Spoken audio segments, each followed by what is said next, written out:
नमस्कार, जय हिंद, वंदे मातरम। आप सभी का स्वागत है आईएएस लाइफस्टाइल यूट्यूब चैनल में। Easy to get success only for basic. जो बच्चे यूपीएससी या स्टेट पीसीएस की प्रिपरेशन करते हैं तो उनके लिए मैं इंडियन पॉलिटी बाय लक्ष्मीकांत के हिंदी लेक्चर लेता हूं, जिससे बच्चों की प्रिपरेशन में मदद हो। तो उसके अंदर मैं बारी बारी से एक एक टॉपिक कवर कर रहा हूँ एग्जाम पॉइंट ऑफ व्यू, जो सबसे ज़्यादा महत्वपूर्ण है और एग्जाम में जहाँ से क्वेश्चन आते ही है, चाहे वो फिर प्रीलिम्स हो या मेंस हो, तो वो सारे टॉपिक्स को मैं कवर कर रहा हूँ, जिसमें हमने ऑलरेडी देख लिया है यूनियन एग्जीक्यूटिव में प्रेसिडेंट, वाइस प्रेसिडेंट और प्राइम मिनिस्टर ऑफ इंडिया। और इसके आगे मैं आज चर्चा करने जा रहा हूँ काउंसिल काउंसिल ऑफ मिनिस्टर और अटॉर्नी जनरल ऑफ इंडिया, उनकी डिटेल में हम बात करेंगे।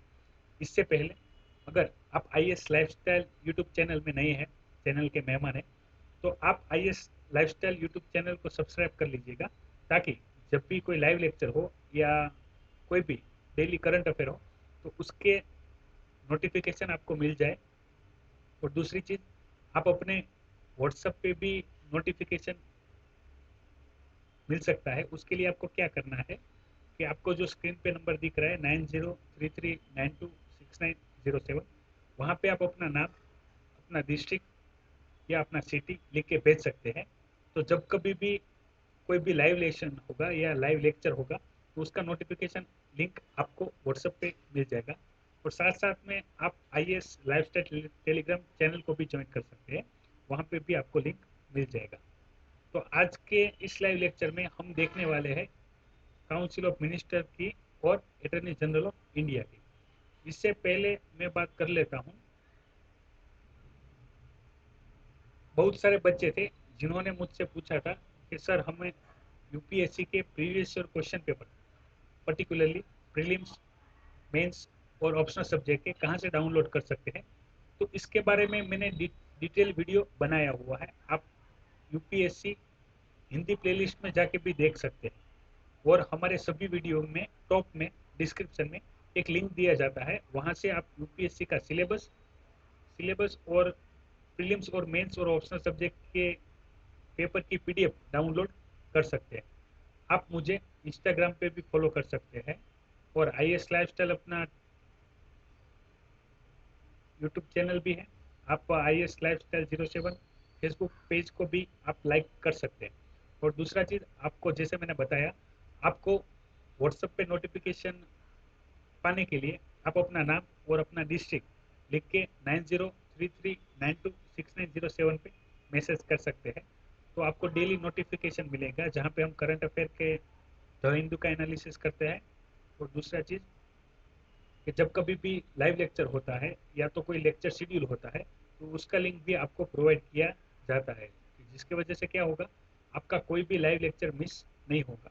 तो शुरुआत करने से पहले हम पहले देख लेते हैं काउंसिल ऑफ मिनिस्टर में कितने प्रकार के मिनिस्टर होते हैं।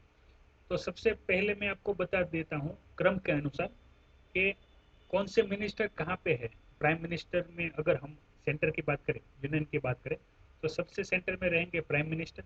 तो प्राइम मिनिस्टर के सबसे जो करीब होंगे वो होंगे कैबिनेट मिनिस्टर, यानी ये वो मिनिस्टर होंगे जो जिनके पास बड़े बड़े मंत्रालय होंगे।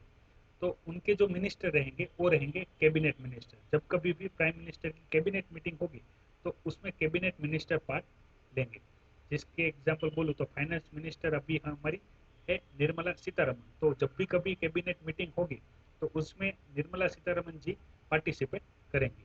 उसके बाद आएंगे minister of state independent charge, यानी ये वो मिनिस्टर होंगे जिनके पास मंत्रालय तो होगा लेकिन वो इंडिपेंडेंट चार्ज में होंगे, वो कैबिनेट मिनिस्टर में नहीं गिने जाएंगे, वो कैबिनेट मिनिस्ट्री में भी पार्टिसिपेट नहीं करेंगे। पर अगर प्राइम मिनिस्टर चाहते हैं कि वो पार्टिसिपेट करे तो वो पार्टिसिपेट कर सकते हैं।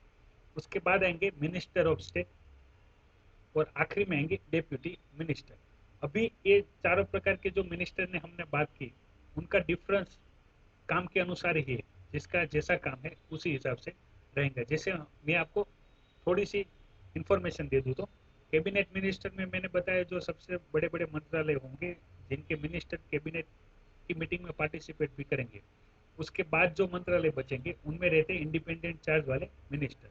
अभी मिनिस्टर ऑफ स्टेट रहेंगे, वो हेल्प करेंगे मिनिस्टर ऑफ इंडिपेंडेंट चार्ज की, और कभी जरूरत पड़े तो कैबिनेट मिनिस्टर की भी हेल्प कर सकते हैं। और डेप्यूटी मिनिस्टर है, वो सभी को सपोर्ट करेंगे, वो कैबिनेट मिनिस्टर को भी सपोर्ट करेंगे, उनके भी कार्य करेंगे, और मिनिस्टर ऑफ स्टेट को भी वो सपोर्ट करेंगे, उनके भी कार्य वो देखेंगे।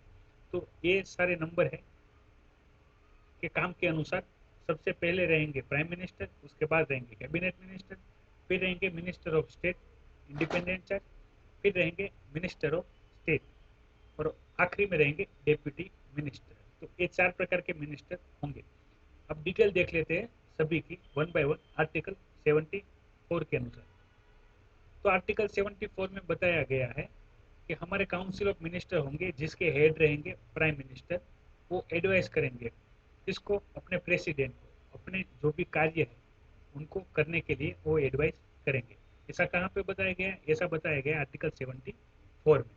दूसरी चीज की हम बात कर लेते हैं कि हमारे जो प्रेसिडेंट है वो हमारे काउंसिल ऑफ मिनिस्टर है, इंक्लूडिंग प्राइम मिनिस्टर। वो जो भी एडवाइस देंगे वो मानने के लिए बाध्य है, और उसको वो एक बार सोचने के लिए वापस भेज सकते हैं। उसके बाद अगर मिनिस्टर जो भी है, काउंसिल ऑफ मिनिस्टर है, उनको बदलने के बाद या बिना बदले उनके पास वापस भेजते हैं, तो प्रेसिडेंट वो मानने के लिए बाध्य है। दूसरी चीज, मिनिस्टर के द्वारा जो भी एडवाइस दी जाएंगी प्रेसिडेंट को, वो किसी भी कोर्ट में आप चैलेंज नहीं कर सकते हो।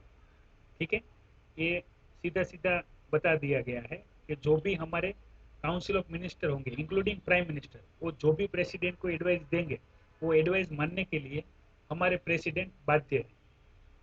उसको वो सोच विचार करने के लिए एक बार भेज सकते हैं, उसके बाद वो बिना चेंज करे या चेंज करने के बाद फिर से भेजे तो मानने के लिए हमारे प्रेसिडेंट बाध्य है। फिर हमारे काउंसिल ऑफ मिनिस्टर है, यानी मिनिस्टर के द्वारा जो भी एडवाइस प्रेसिडेंट को दी गई है वो आप किसी भी कोर्ट में चैलेंज नहीं कर सकते। ठीक है, ये सबसे महत्वपूर्ण बात है। इसी वजह से हमारे जो प्रेसिडेंट की ऑफिस है उसको रबर स्टैम्प ऑफिस बोला जाता है। तो आप याद रखिएगा, ये क्वेश्चन आता है। और आपको पता होना चाहिए कि जितने भी पावर है, तो प्रेसिडेंट के पास जो पावर है वो नाम मात्र की पावर है, उसको बोलते हैं डी ज्यूर। लेकिन वास्तविक पावर किसके पास होती है? वास्तविक पावर होती है हमारे प्राइम मिनिस्टर के पास। वो सारी पावर का उपयोग करते हैं। हम जितना भी लेजिस्लेटिव वर्क करते हैं वो सारा वर्क हम प्रेसिडेंट के नाम पे करते हैं, लेकिन वो पावर का इस्तेमाल वास्तव में कौन करता है? वो इस्तेमाल करते हैं प्राइम मिनिस्टर ऑफ इंडिया। दूसरी चीज, ये चीज आपको पता होनी चाहिए, यहाँ पे बात करते हैं हम कैबिनेट मिनिस्टर की। तो कैबिनेट मिनिस्टर जो वर्ड है वो हमारे मूल संविधान में, जो हमारे कॉन्स्टिट्यूशनल फादर है, जिन्होंने हमारा कॉन्स्टिट्यूशन बनाया है, हमारा कॉन्स्टिट्यूशन लिखा है, डॉक्टर बाबा साहेब आम्बेडकर ने, उन्होंने जो मूल कॉन्स्टिट्यूशन लिखा है उसमें कहीं में भी कैबिनेट मिनिस्टर वर्ड का प्रयोग नहीं किया गया है। सब जगह एक ही बात हुई है, काउंसिल ऑफ मिनिस्टर। ठीक है, वो आप याद रखेगा। हमारे मूल संविधान में कहीं पे भी कैबिनेट मिनिस्टर वर्ड का प्रयोग किया नहीं गया है। उसके बाद हमने जब 44वां कॉन्स्टिट्यूशन अमेंडमेंट किया, तब हमने आर्टिकल 352 में कैबिनेट मिनिस्टर शब्द का प्रयोग किया गया है। ठीक है, जब हमने संवैधानिक संशोधन किया, कौन सा? 44वां 1978 में, तब हमने आर्टिकल 352 में कैबिनेट मिनिस्टर शब्द का प्रयोग किया। इससे पहले हमारे संविधान में सिर्फ काउंसिल ऑफ मिनिस्टर का ही शब्द प्रयोग किया गया है। ठीक है, ये बात क्लियर है सबको? फिर आगे बढ़ते हैं। और क्या क्या बात की गई है हमारे काउंसिल ऑफ मिनिस्टर में? तो सीधा सीधा बताया गया है कि हमारे जो प्राइम मिनिस्टर है वो हमारे प्रेसिडेंट को एडवाइस करेंगे मिनिस्टर बनाने के लिए। यानी मैं क्रम की बात कर लेता हूँ। तो सबसे पहले प्रेसिडेंट अपॉइंट करेंगे प्राइम मिनिस्टर को, प्रेसिडेंट अपॉइंट करेंगे प्राइम मिनिस्टर को। अब प्राइम मिनिस्टर एडवाइस देंगे प्रेसिडेंट को मिनिस्टर बनाने के लिए। ठीक है, यानी प्राइम मिनिस्टर जिसको भी एडवाइस करेंगे प्रेसिडेंट को, उसको वो मिनिस्टर बना देंगे। ये पॉइंट क्लियर है सबको? फिर बात आती है यहाँ पे बताया गया है कि total number of minister including prime minister, ठीक है, including prime minister should not exceed 50% of total number of house of people। यानी यहाँ पे बताया गया है according to 91 constitution amendment act 2003 में कि हमारे जो काउंसिल ऑफ मिनिस्टर होगा उसके मेंबर हमारे हाउस ऑफ पीपल यानी लोकसभा के टोटल नंबर, लोकसभा के टोटल नंबर के 15% से ज्यादा नहीं हो सकते। अभी हमारे लोकसभा के टोटल नंबर के 15% कितने होते हैं वो आप कमेंट करेंगे नीचे कमेंट बॉक्स के अंदर। मैं भी देखना चाहता हूँ किन किन लोगों को पता है। ठीक है, हमारे जो लोकसभा की टोटल नंबर ऑफ सीटें हैं उसके 15% से ज्यादा हमारे काउंसिल ऑफ मिनिस्टर होने चाहिए, नहीं प्राइम मिनिस्टर के साथ। अभी समझ लेते हैं इसकी जरूरत क्या थी। ये आया कॉन्स्टिट्यूशन अमेंडमेंट एक्ट 2003 में। इससे पहले क्या होता था, तो इससे पहले मैं आपको बता दूं कि किसी भी जब भी लोकसभा इलेक्शन होता था तो कोई एक सिंगल पार्टी है उसके बहुमत नहीं मिलता था, तो फिर क्या होता था, वो अलायंस बनाते थे, वो गठबंधन बनाते थे और मल्टीपल पार्टी इकट्ठा होके सरकार चलाती थी, गवर्नमेंट चलाती थी।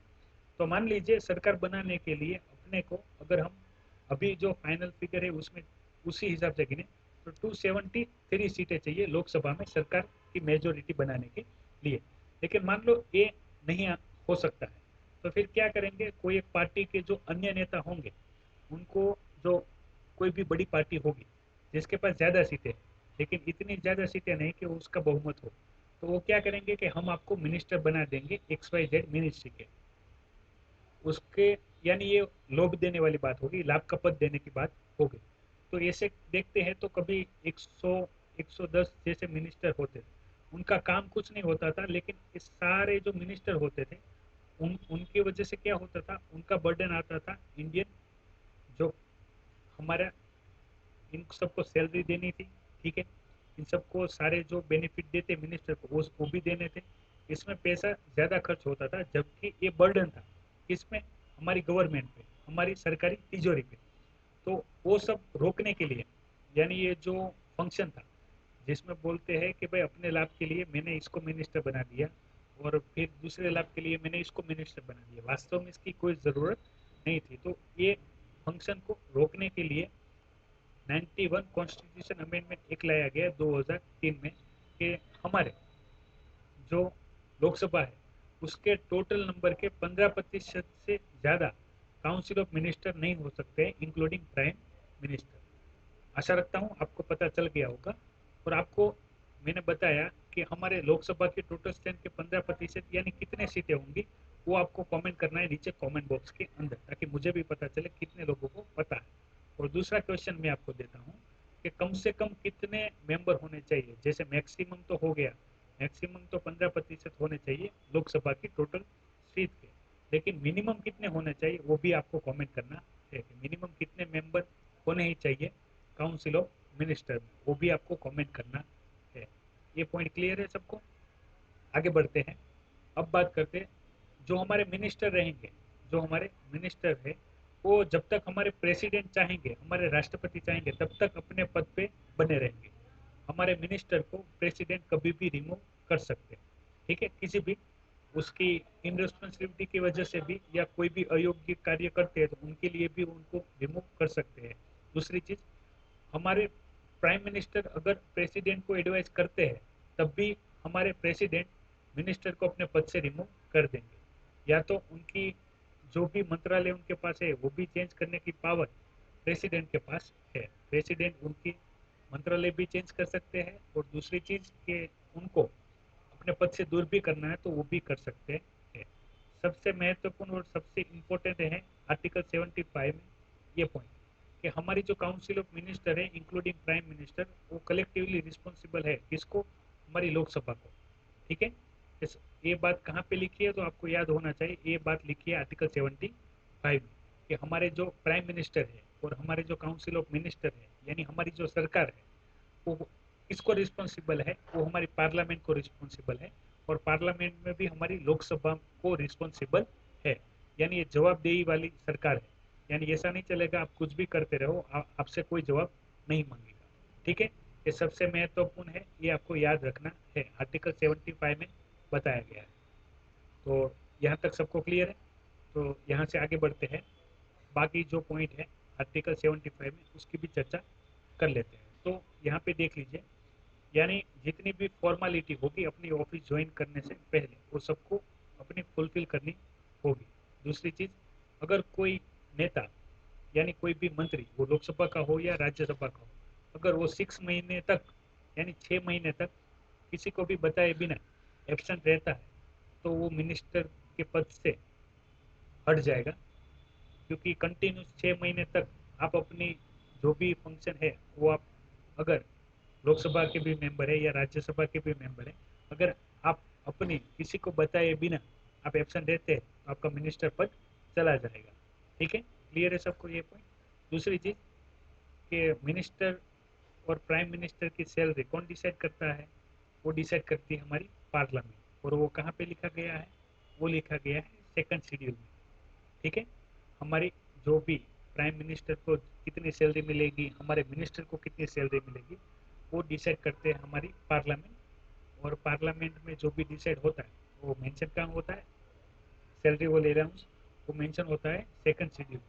ठीक है, यानी जितना भी अभी देखिए उनको कितना लाभ दिया जाएगा, उनको कितनी सैलरी दी जाएगी, वो हमारी पार्लियामेंट डिसाइड कर सकती है। अभी करंट के हिसाब से देखें तो आप सभी को पता होगा कि कोरोना की क्राइसिस की वजह से सभी जो मंत्री थे, ठीक है, उनकी सैलरी में चेंजेस किए गए हैं। तो वो चेंज करने की पावर पार्लियामेंट के पास रहेगी, हमारी गवर्नमेंट के पास रहेगी। इसके आगे के पॉइंट की चर्चा करें तो यहाँ में आर्टिकल 75 कंप्लीट हो गया है। प्रेसिडेंट से जुड़े जितने भी पॉइंट है वो मैंने यहाँ पे कवर कर लिए। प्राइम मिनिस्टर के साथ जुड़े हुए पॉइंट थे वो मैंने प्राइम मिनिस्टर का भी लेक्चर कंप्लीट कर लिया है। ठीक है, वो आप देख सकते हैं, वहाँ पे सारी बातें मैंने डिस्कस की थी। उसके साथ मैंने काउंसिल ऑफ मिनिस्टर की भी सारी बातें डिस्कस की हुई है। ये खाली वही बातें हैं जो कॉन्स्टिट्यूशन में बताई गई है और आपको जाननी जरूरी है। एग्जाम पॉइंट ऑफ व्यू जहाँ से क्वेश्चन आ सकते हैं कि कॉन्स्टिट्यूशन में लिखा क्या है, वो आपको पता होना चाहिए। तो यहाँ से आगे बढ़ते हैं, अभी आएंगे term of prime minister and council of minister. यानी यहाँ पे बात की गई है कि हमारे जो प्राइम मिनिस्टर है उनका और काउंसिल ऑफ मिनिस्टर का, इनका टेन्योर कितना रहेगा। तो आप सभी को पता है कि लोकसभा का टेन्योर कितना है? 5 साल का है। लोकसभा 5 साल के लिए चुनी जाती है। लेकिन जब कभी भी बात हो गवर्नमेंट की, प्राइम मिनिस्टर की और काउंसिल ऑफ मिनिस्टर की, तो उनका टाइम कोई फिक्स नहीं होता है। ठीक है, फिक्स टाइम नहीं होता है। जब तक जब तक उनका बहुमत रहेगा, उनके खिलाफ नो कॉन्फिडेंस मोशन नहीं आता है, पास नहीं होता है, तब तक सरकार रहेगी। जैसे ही पास होता है तो उनको, प्राइम मिनिस्टर को और काउंसिल ऑफ मिनिस्टर को, सबको रेजिग्नेशन देना होगा। दूसरी चीज कि जैसे काउंसिल ऑफ मिनिस्टर में लोकसभा के भी मेंबर होते हैं और राज्यसभा के भी मेंबर होते हैं, अगर उनके खिलाफ, गवर्नमेंट के खिलाफ नो कॉन्फिडेंस मोशन पास हो जाता है तो लोकसभा और राज्यसभा के दोनों मिनिस्टरों को रेजिग्नेशन देना होगा। और महत्वपूर्ण बात यह भी है, अगर प्राइम मिनिस्टर की डेथ हो जाती है तब भी सभी को रिजाइन कर देना। लेकिन एक बात याद रखिएगा, अगर किसी भी कंडीशन में लोकसभा का बर्खास्त की जाती है, लोकसभा डिसॉल्व की कर दी जाती है, तब भी जो मिनिस्टर रहेंगे जो मिनिस्टर रहेंगे उनको रेजिग्नेशन नहीं करना है। क्योंकि हमने आगे ही देखा है कि प्रेसिडेंट को एडवाइस देने के लिए काउंसिल ऑफ मिनिस्टर रहेंगे जिनके हेड रहेंगे प्राइम मिनिस्टर। अगर लोकसभा डिसॉल्व कर दी जाती है तब हमारे काउंसिल ऑफ मिनिस्टर बने रहेंगे। ठीक है, ये याद रखिएगा। ये कंडीशन है, कौन कौन सी कंडीशन में काउंसिल ऑफ मिनिस्टर को रेजिग्नेशन देना है और नहीं देना। ठीक है, इसके अलावा भी जैसे अगर वो अयोग्य जाहिर होते हैं तब भी उनको अपने पद से रिमूव कर दिया जाता है। वो 6 महीने तक एब्सेंट रहते हैं तब भी वो अपने पद को छोड़ना पड़ेगा। और वो कोई भी ऑफिस ऑफ प्रॉफिट का भी पद उनके पास है तब भी उनको अपने पद से रिजाइन करना होगा। तो यहाँ पे हमने सारे जो काउंसिल ऑफ मिनिस्टर की बातें थी वो डिस्कस कर ली है। आखिरी में बात कर लेते ओथ की। तो आपको पता होगा हमारे प्राइम मिनिस्टर के जब लेक्चर हुआ था तब मैंने बताया था, प्राइम मिनिस्टर और काउंसिल ऑफ मिनिस्टर वो प्रेसिडेंट के सामने शपथ लेंगे। ठीक है, और वो दो शपथ लेंगे, एक लेंगे गोपनीयता की और दूसरी लेंगे अपने पद की। तो आपको पता होना चाहिए ऐसा कौन सा पद है जिसके लिए 2 शपथ लेनी पड़ती है। तो आपको याद रखना है प्राइम मिनिस्टर और काउंसिल ऑफ मिनिस्टर के 2 पद हैं, जहाँ पे जो भी प्रेसिडेंट के सामने वो गोपनीयता की शपथ लेंगे और अपने पद के लिए शपथ लेंगे। तो यहाँ पे काउंसिल ऑफ मिनिस्टर की सारी बातें मैंने डिस्कस कर ली है। कोई भी डाउट हो तो आप नीचे कमेंट बॉक्स में कमेंट कर सकते हैं। आपके डाउट अगर क्लियर नहीं हुआ है तो इसके लिए मैं इंफॉर्मेशन सारी दूंगा। इसके बाद हम डिस्कस करेंगे अटॉर्नी जनरल ऑफ इंडिया की। तो आप देख सकते हैं फिगर में दो दो व्यक्ति दिखाई दे रहे हैं। इनको आप सभी पहचानते होंगे। ये है प्रणब मुखर्जी। ये हमारे कितने कितने नंबर के प्रेसिडेंट थे वो आपको कमेंट बॉक्स में कमेंट करना है। और ये महाशय कौन है इसका भी कमेंट आपको कमेंट बॉक्स में करना है। मैंने यहाँ पे नाम नहीं दिया है, लेकिन आप सभी को पता होना चाहिए कि ये कौन है। जिनको भी इनका नाम पता हो वो नीचे कमेंट बॉक्स में कमेंट करेंगे। अभी वन बाय वन हम अटॉर्नी जनरल की सारे पॉइंट डिस्कस करते हैं। तो शुरुआत करते हैं पहले पॉइंट की, जिसमें बात करेंगे अटॉर्नी जनरल ऑफ इंडिया की क्वालिफिकेशन की। यानी अटॉर्नी जनरल ऑफ इंडिया बनने के लिए क्वालिफिकेशन क्या होना चाहिए। सबसे पहला और बड़ा क्वालिफिकेशन है सिटीजन ऑफ इंडिया, वो भारत के नागरिक होने चाहिए। दूसरा है वो हाई कोर्ट में 5 साल के लिए जज होने चाहिए, या फिर वो हाई कोर्ट के अंदर 10 साल तक उन्होंने वकालत की होनी चाहिए। और सबसे महत्वपूर्ण वो हमारे प्रेसिडेंट के नज़रों में एक न्यायवादी होना चाहिए। तो इसमें से ये ये या ये कोई भी एक भी अगर क्वालिफिकेशन है तब भी वो अटॉर्नी जनरल ऑफ इंडिया बनने के लिए क्वालिफाई है। ठीक है, ऐसा नहीं है कि सभी चाहिए, सिर्फ एक एक चाहिए। ठीक है, यहाँ पे और आएंगे। या तो उनके पास 5 साल का हाई कोर्ट में जज का एक्सपीरियंस होना चाहिए, या तो 10 साल की वकालत का एक्सपीरियंस होना चाहिए, या तो वो हमारे प्रेसिडेंट की नज़रों में न्यायवादी होना चाहिए। ठीक है, और ये सेम क्वालिफिकेशन किसके आएंगे, ये सेम क्वालिफिकेशन आएंगे हमारे सुप्रीम कोर्ट के जज के। ठीक है, सुप्रीम कोर्ट के जज के यही सेम क्वालिफिकेशन आए। यानी यहाँ पे ऐसी बात नहीं हो रही है कि जो सुप्रीम कोर्ट के जज है वही अटॉर्नी जनरल ऑफ इंडिया बन सकते हैं ना। सुप्रीम कोर्ट के जज भी बन सकते हैं, लेकिन उसके अलावा अगर कोई ऐसा व्यक्ति है जिसके पास 5 साल का हाई कोर्ट का जज का एक्सपीरियंस है तब भी वो अटॉर्नी जनरल ऑफ इंडिया बन सकते हैं। अब बात कर लेते हैं उनके बाकी तथ्यों की, उनके कार्यकाल की। तो उनका कोई कार्यकाल फिक्स नहीं है, उनको कितने टाइम तक अपने पद पे रहना है उसकी बात फिक्स नहीं है। याद रखना, हमारे कॉन्स्टिट्यूशन में उसका टाइम फिक्स नहीं है। मान लीजिए कि फिल्म्स में एमसीक्यू में दे दे के नीचे दिए गए हुए विधानों में से जो गलत विधान है या जो सही विधान है उनका चुनाव कीजिए, और आपको दे दिया जाएगा कि अटॉर्नी जनरल ऑफ इंडिया का कार्यकाल 5 साल का है। तो आपको याद रखना है कि हमारे कॉन्स्टिट्यूशन में अटॉर्नी जनरल ऑफ इंडिया का कार्यकाल डिफाइन नहीं है। ठीक है, दूसरी चीज कि उनका रिमूवल प्रोसेस भी नहीं दिया गया है। यानी अटॉर्नी जनरल ऑफ इंडिया को कैसे रिमूव किया जाएगा उसका भी कोई लिखित प्रोसीजर दिया नहीं गया। यहाँ पे होता क्या है, हमारे प्रेसिडेंट है, उनको प्राइम मिनिस्टर और काउंसिल ऑफ मिनिस्टर एडवाइस करेंगे अटॉर्नी जनरल बनाने के लिए। तो प्रेसिडेंट उनको अटॉर्नी जनरल बना देंगे। ठीक है, अटॉर्नी जनरल ऑफ इंडिया। और जब ये एडवाइस करेंगे या तो फिर प्रेसिडेंट को भी जब कभी लगेगा तब वो उनको अपने पद से रिमूव भी कर सकते हैं। प्रोसीजर कुछ है नहीं, वो अपने जब तक प्रेसिडेंट चाहेंगे तब तक अटॉर्नी जनरल ऑफ इंडिया अपने पद पे बने रहेंगे। दूसरा चीज, उनको कितनी सैलरी दी जाएगी वो भी कॉन्स्टिट्यूशन में दिया नहीं गया, लेकिन उनकी सैलरी डिसाइड कौन करता है, उनकी सैलरी डिसाइड करते हैं प्रेसिडेंट। आपको याद रखना है। ठीक है, ये चीज़ आपको पता होनी चाहिए। तो ये सारी बातें थी अटॉर्नी जनरल ऑफ इंडिया को लेके जो आपको पता होनी चाहिए। देखिए, अटॉर्नी जनरल ऑफ इंडिया के कार्य को लेके क्वेश्चन आ गया है यूपीएससी में। तो एग्जाम पॉइंट ऑफ व्यू महत्व का पॉइंट है, उनका कार्य क्या है। तो वन बाय वन उनका कार्य देख लेते हैं, फिर उसकी आगे डिस्कशन करेंगे, उसमें सारे डाउट आपके क्लियर हो जाएंगे। तो सबसे पहले मैंने जैसे बताया कि जो जिसकी क्वालिफिकेशन सुप्रीम कोर्ट के जज के बराबर हो उसको हमारे president attorney general of India बनाएंगे। दूसरी चीज कि गवर्नमेंट को जब भी कोई लीगल मैटर में एडवाइस की जरूरत होगी तब हमारे अटॉर्नी जनरल ऑफ इंडिया उनको एडवाइस करेंगे। दूसरी चीज, अटॉर्नी जनरल ऑफ इंडिया वो भारत के किसी भी टेरिटरी में किसी भी कोर्ट में पार्टिसिपेट कर सकते हैं, इतनी उनके पास पावर रहती है। ठीक है, जुडिशियल पावर इतनी रहती है। और जब तक हमारे प्रेसिडेंट चाहेंगे तब तक वो अपने पद पे बने रह सकते हैं। अटॉर्नी जनरल ऑफ इंडिया जब तक हमारे प्रेसिडेंट चाहेंगे तब तक वो अपने पद पे रहेंगे। हमारे प्रेसिडेंट कभी भी उनको उनके पद से दूर कर सकते हैं। ठीक है, इतनी पावर। हाँ, प्रेसिडेंट की मर्जी होगी तब तक ही वो अपने पद पे बने रहेंगे। जैसे कि ये बात हो गई हमारी काउंसिल ऑफ मिनिस्टर में भी, जब तक हमारे प्रेसिडेंट चाहेंगे तब तक वो अपने पद पे बने रहेंगे। तो आपको पता भी होना चाहिए कि प्रेसिडेंट किन किन लोगों को अपने पद से दूर कर सकते हैं। यहाँ तक क्लियर है सबको?